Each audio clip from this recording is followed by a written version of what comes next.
সিরিয়ালে যেমন ভাবে বিয়ে হয়। পদ্ম, হ্যাঁ কর্তামা বলেন বুটে।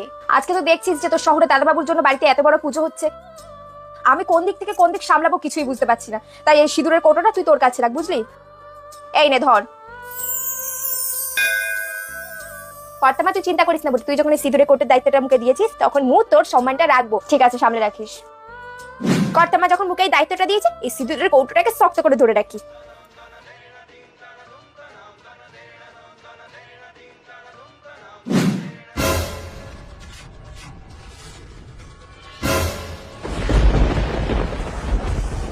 দাদু ভাই তুমি এটা কি করলে? বাবু তুই এটা কি করলি? ঠাকুরপো, ঠাকুরপো তুমি এটা কি করলে? শহরে দাদা বাবু এটা কি করলি বুটে? What's happening guys? দাদু ভাই তুমি বুঝতে পারছো না যে তুমি কি করলে? তোর হাতে ধাক্কা লেগে মোর স্মৃতি রাঙিয়ে গেল। তোমার হাতে ধাক্কা লেগে সিঁদুর উড়ে গিয়ে পদ্ম স্মৃতিতে পড়েছে। তার মানে আজ থেকে পদ্ম তোমার স্ত্রী? না না না, কিছুই তো হয়নি। কি এমন হয়েছে? জাস্ট ধাক্কা লেগে সিঁদুরটা পড়ে গেল। এটা তুই কি করলি শহরে দাদু বাবু? তুই জানিস তুই কি করলি? ভূত আর কিলোমিটার যেতে পারবো না রে। ভূত কাউকে মুখটা দেখাতে পারবো না। এই তোকে সিঁদুরের কটটা ধরতে দিয়েছিলাম, তুই শক্ত করে ধরতে পারিস নি? সব ইচ্ছা করে করলি বল? না কিনিমা না, এটা ইচ্ছে করে করিনি, তো বিশ্বাসটা কর মুখে। তুই সব নাটক করে ইচ্ছে করে ওর হাত দিয়ে সিঁদুরটা পড়লি। বল না, আমাদের কুলদেবীর সিঁদুর, সেই সিঁদুর গিয়ে পদ্মর মাথায় উঠেছে। তার মানে পদ্ম আজ থেকে এই বাড়ির বউ। মা, এই পদ্মটা সব ইচ্ছা করে করেছে।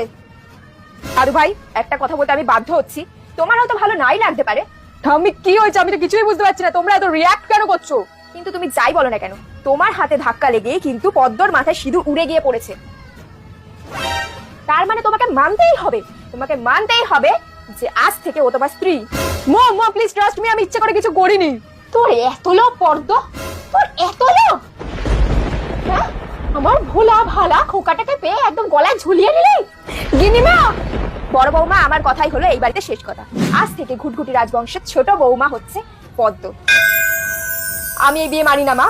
এখন কিন্তু পদ্মকে মেনে নেওয়া ছাড়া আর কোনো উপায় নেই তোমার। কারণ পদ্ম স্মৃতিতে সিঁদুর যখন একবার উঠেই গেছে, ও এখন এই বাড়ির বউ, এই ঘুটঘুটি রাজবংশের ছোট নাথ বউ। চাল ছিল না একটা মেয়ে যে ছোটবেলা থেকে আমাদের বাড়িতেই বড় হলো, সে নাকি আমার ছেলের বউ। দেখেছে বড়লোক বাড়ির ছেলে, তাই গলায় একটা ঝুলে পড়লি। থাক বড় বৌমা, এই বাড়ির কর্ত্রী আমি, আর আমি এখনো বেঁচে রয়েছি। আর আমি যতদিন বেঁচে রয়েছি আমার কথা শেষ কথা।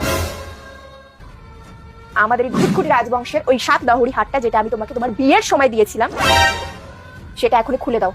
কেন মা, এই হার আমি আপনাকে কেন দেবো? কারণ এই বাড়ির যোগ্য পুত্রবধূ চলে এসছে, তাই ওই হারের মালিক এখন পদ্মই হবে, তুমিও না বা অন্য কেউ না। না মা, এই হার আমি আপনাকে দিতে পারবো না। আমি যেটা বলেছি সেটাই করো, না হলে এই ঘুটঘুটি রাজবংশের পাঠ চুকিয়ে বেরিয়ে যাও। এই জি, তোকে তো আমি পরে দেখে নেবো পদ্ম। তুই আমার খোকাকেও নিলি, আমার 7 লহরির হারও নিলি, সবকিছুর মাসুল তোকেই দিতে হবে। এই নে, আজ থেকে এই হারটা তোর। না ঠামি না, গিনিমার ওই হারটা মু পড়তে পারবো না বুটে, মু ওটার যোগ্য না।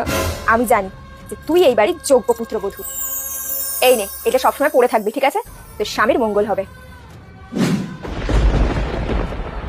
আমি ঘরে যাচ্ছি, আর আমি জানি এই বিষয়ে আর কোনো কথা না শুনতে পারি। বরণ ডালার ব্যবস্থা করো, পদ্মকে ঘরে বরণ করে নিয়ে আসো। পদ্ম, তুই একবার আমার ঘরে ঘুরে যাস বরণের পর, ঠিক আছে? আচ্ছা আমি ঠিক আছে, তুই গিয়ে বিশ্রামটা কর, আমি যাচ্ছি তোর ঘরে। তোকে বরণ করার থেকে বরণ না করা ভালো, বুঝেছিস? যা চা পারবি করে নে, আমি তোকে কোনো বরণ টরণ করতে পারবো না। মা, মা আপনি জানেন না, দাঁড়ান। জানি না মুঠো আমি সম্মানটা রাখতে পারবো কিনা, এই হারের মর্যাদাটা দিতে পারবো কিনা। আমার রোহানকে কেড়ে নিয়ে ভেবেছিস তুই সুখে শান্তিতে সংসার করবি, তাই না রে? আমি ভেবেছিলাম এই ঘুটঘুটি বংশের বউ হয়ে ঘুটঘুটি বংশটাকে হাতের মুঠোয় নিয়ে এক আঙ্গুলে নাচাবো, কিন্তু সেটা তো কোথায় হলো? সেটা তো কিছুই হলো না। এই মাঝখান দিয়ে এই মেয়েটা এসে সব বানচাল করে দিল। তো আমি তোকে ছাড়বো না, কিছুতেই ছাড়বো না। এবার তোকেও বাড়ি থেকে বার করবো, আর রোহানকেও নিজের করে নেব, শুধু নিজের। তারপরে এই ঘুটঘুটি রাজবংশের ওনার আমি। Just wait.